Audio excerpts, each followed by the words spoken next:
Good evening. Welcome to my channel. This is DJ Vinyl Vertigo, and it's Sunday evening.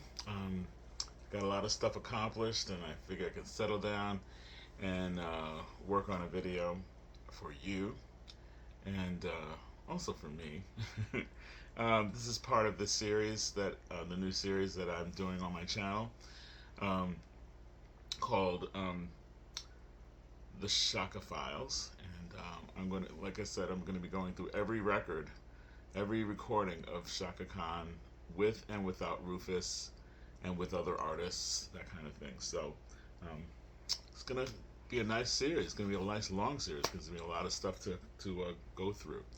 Um, if you haven't already, please uh, hit the sub button, subscribe to this channel if you haven't already, and also once you watch this video, if you like it, just hit like if you feel so um, inclined to. And also, you can leave messages. You can put something in the comment section if you have something to add to what I have to say, or um, I get some really good responses from people and really interesting stuff. So people throw little tidbits my way, and just helps the channel, helps me, educates me as I, try to share this information with you. So anyway, um, back to what we're doing. The subject at hand is Rufus featuring Chaka Khan still. We're on the second album, and the second album came out in 1974 called Rags to Rufus. The first album had a few, Rufus albums had a few singles, but nothing really hit hard. Um, and but I think what happened was when the second album came out, that's when um, things started to really roll for them. And Chaka Khan had just joined the group with the first album. Paulette McWilliams was the original singer. She suggested that Chaka take over as vocalist with Ron Stockard, excuse me, um, who was also a lead vocalist and keyboard player. And so that happened, and they went into the studio for a second time to do this in I guess it was 1973 to 1974, because this was released in 74, and it was the first time Shaka Khan's name came to the front of the to to people's um, awareness with this album called Rags and Rufus, and it's Rufus featuring Chaka Khan. Featuring Chaka Khan. That's the first time it's featured Chaka Khan. I believe Bob Monaco, who's the producer, and I guess other people, members of the band, thought that it might be a smart deal to feature Chaka Khan more as the central lead of the band, because on the first album, the songs that she sang got a lot more attention, and also when they were performing, she just like showed out, and they just said she should kind of be like a focal point. She's beautiful, she can sing, and whatever. And we're going to focus more on her as the singer in the band. I don't think that went really well with Ron Stockard. I don't think he really liked that idea as much. And so he started recording with them, and then during the recording of these sessions, he eventually left the band. And that's the keyboard player. He left the band. And eventually, bass player Dennis Belfield and also guitar player Al Cena both left after the recording of this album. Um, they were no longer in the band after that, and the next album you'll see um, there'll be some changes in terms of the personnel of the band. Um, but of course, Kevin Murphy stayed, and of course, Andre Fisher stayed, and of course, Chaka Khan stayed. This album is known for its patchwork, on this denim shirt, saying "Rags to Rufus" with this little belt thing and all that. Here's the back of it. It has all the band members there, pictures of them and their names. Um, the significance of this record is when this is the album that they got their first Grammy. They won a Grammy for the single Tell Me Something Good, which is a Stevie Wonder penned song. Now the story behind that is Shaka Khan was, at this point, she was 20 years old, and she was pregnant with, I believe she was pregnant with Melanie, her daughter Melanie, and she was very pregnant when she was recording this album. And apparently, um, I believe Bob Monaco said, "Hey," when they were recording, he said, "How'd you guys like to meet Stevie Wonder?" And they were like, "Yeah, right, sure." And he was serious because the story. What happened was Stevie Wonder had heard their cover of his song "Maybe Your Baby," and he really really dug it, and he really really dug Shaka Khan's voice, and so guess what? He showed up to the studio. And Shaka said she thought her water almost broke when he came in because she couldn't believe like this icon comes into the studio when they're this hardly known band is recording their album, and they were chit chatting, going back and forth, and I guess they were hanging out. And Stevie said, I've been writing some songs, and recording things, and he goes, how about I give you a song? You guys sang my song so well. Maybe I give you a song. So he offered them a song. I forget the name of it right now. It's a song that later on his ex-wife, his later ex-wife Sarita, who was his wife at the time, recorded the song on her album. Sarita Wright, she recorded the song. But anyway, Shaka heard the song that he wanted to give to them, and in true Shaka form, she was like not feeling it, and she gotta she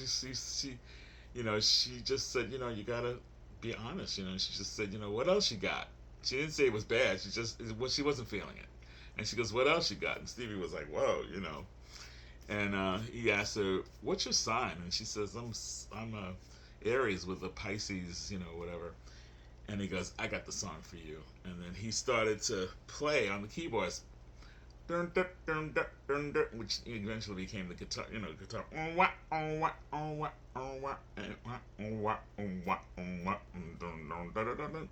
as soon as she heard it, she knew. She said she was on it. And so they started to collab a little bit on that song and expand on it and the lyrics and all that kind of things. And that became one of their first huge hits and their first Grammy, and the rest is history.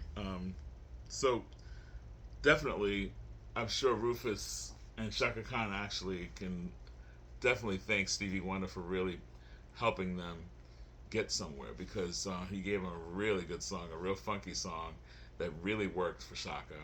And when they were recording it, he was there when they were recording it, and he had it in a certain key for himself because he was going to sing it, but he gave it to her to sing, and she had the band change the key to sing in a different key, and Stevie was like, no, no, no, no, no. Sing it in the key that I was going to sing it in. Sing it in the original key. And it's a good thing he said that, because whatever he told her to do, what she did became this iconic song. So Stevie knows his stuff. You know what I mean? Anyway, let's talk about this record. This record is getting closer and closer to what the definitive character of Rufus was going to be. It's not there yet. It was getting there. Some of the songs were sounding like other bands, so they were starting to find their way and get their own sound, but they're not there yet. I think by the next album they're really there. They're almost there. This album to me sounds, there's some of the songs are some sort of derivative of some of the stuff that was out at the time. It opens with a song that was penned by Shaka Khan and Ray Parker Jr. called "You Got the Love." Boom, boom, boom, boom, boom, boom, boom, boom, boom. Love me right. You know that song. You got the love. Give me the chance to keep on living. Yeah. So anyway, it opens with that song. So it opens with that iconic guitar part. Dun, dun, dun, dun, dun, dun. Well, actually, why don't I play it for you for a second?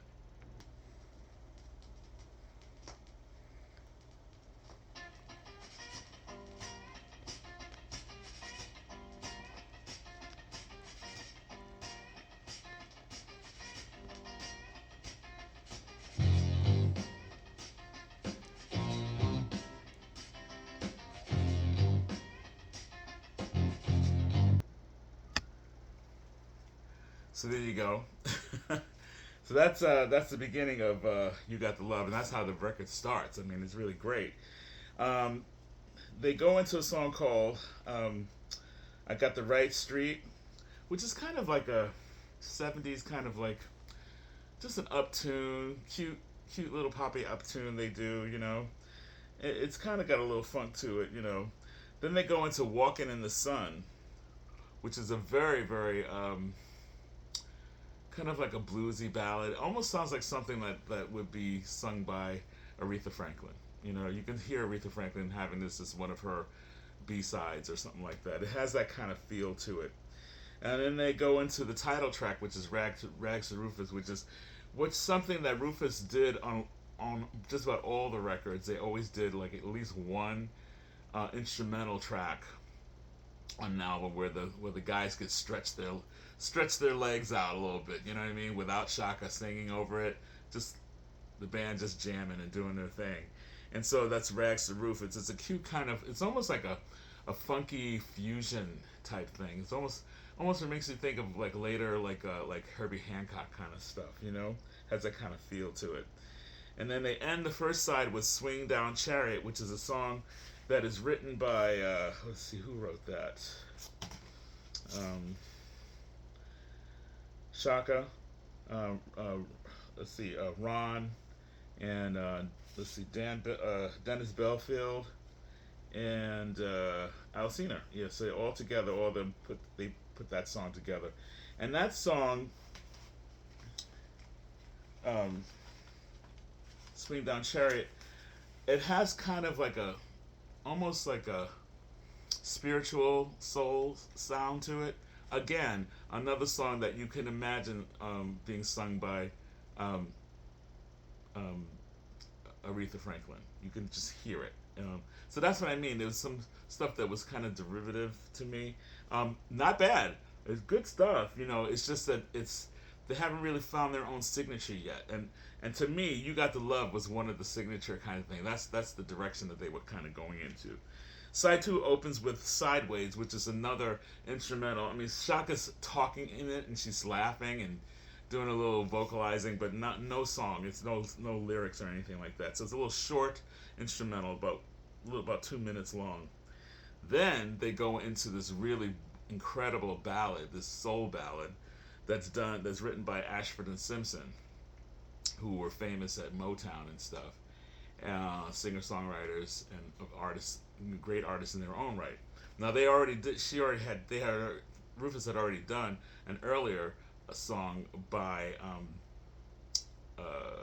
Ashford and Simpson on their first album, and now they're doing another one, "Ain't Nothing But a Maybe," which is a great song.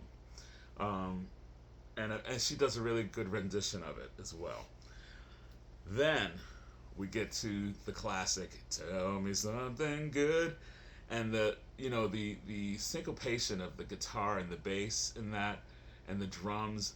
It's just so interesting and it's so complex. It doesn't sound simple. It's very complex and very interesting kind of funk tune, and it just has that's to me the definitive early Rufus sound, and I think they expanded on that on their other albums. When they started to see that that's the kind of thing that people really responded to, I think they started to do work their sound more in that direction, which is a great thing. That they were these people were very aware of what people were responding to, and obviously the music, kind of went into that direction. So "Tell Me Something Good," they won the Grammy for best R&B performance by or or band or whatever it was called, and that was the thing that put them on the map. It became a gold record, I believe, eventually platinum. So this album did very very well. Next song they did was like this kind of it was kind of like a fast poppy song. "Look Through My Eyes," kind of cute kind of song. And these last three songs on this album were all written by the bass player Dennis Belfield. He wrote all these tunes. "Look through my eyes, don't you see me?" Really cool song. It had that '70s kind of up tempo, um, a little bit of rock bass, but a little soul, in there. Really cool. And then they have this beautiful ballad that kind of makes you think of Carole King in a way. In Love We Grow, and it's a really beautiful song. Very simple, nothing extraordinary in terms of the lyrics or anything like that. But it's just a beautiful song, and Shaka really sings it with such passion. It's just a beautiful thing. About 3 minutes long. And then it finishes up with a song called Smoking Room, which is very deceptive because to me, Smoking Room, Smoking Room sounds like it's going to be a funky tune, and it's actually not. It's just kind of like it's kind of a power ballad in a way. It's a little faster than a normal ballad, but it's just a basic love song like I love you and that kind of thing. But it starts out with the first lyric saying something like, I was in a smoking room and thinking of you or something like that. It's just weird that it's called Smoking Room because Smoking Room sounds like it's gonna be a jam and it's not. Very interesting, but I remember when I heard this record as a kid. I mean, how old was I? I was like about 12 or 13, something like that, and I really dug this. I think my brother had this record, and I just like fell in love with it. And so whenever he wasn't home, I would sneak it and put it on my father's turntable and just listen to it with headsets on. And I just was enamored of Shaka Khan's voice even then. And she had not really developed everything that was coming, because I mean, but the little tidbits of the Shaka sound was in this album, definitely. And another thing about Shaka was that you started to see the extraordinary way that she knew how to back herself up. So the track, backing tracks were not done by other vocalists. And on most records that Shaka Khan is on, she does her own backing vocals, and she does beautiful harmonies with herself. Very interesting harmonies, um, really intricate harmonies a lot of times, with minor chords, and I mean really cool stuff. And she you started to see that she knew what she was doing vocally. She started to experiment with her vocals, and also it's the first time she starts to do this. I call it the double up, and basically what Shaka was known for, became known for, in a lot of her songs. Towards the ends of a lot of her songs, vocally, her backing vocals would double up on a line, like say for example, say midnight today, midnight today. I'm just making something up, and she go midnight, midnight today, midnight. She would like do these double up type things. She would double up on whatever she was saying to give that rhythm.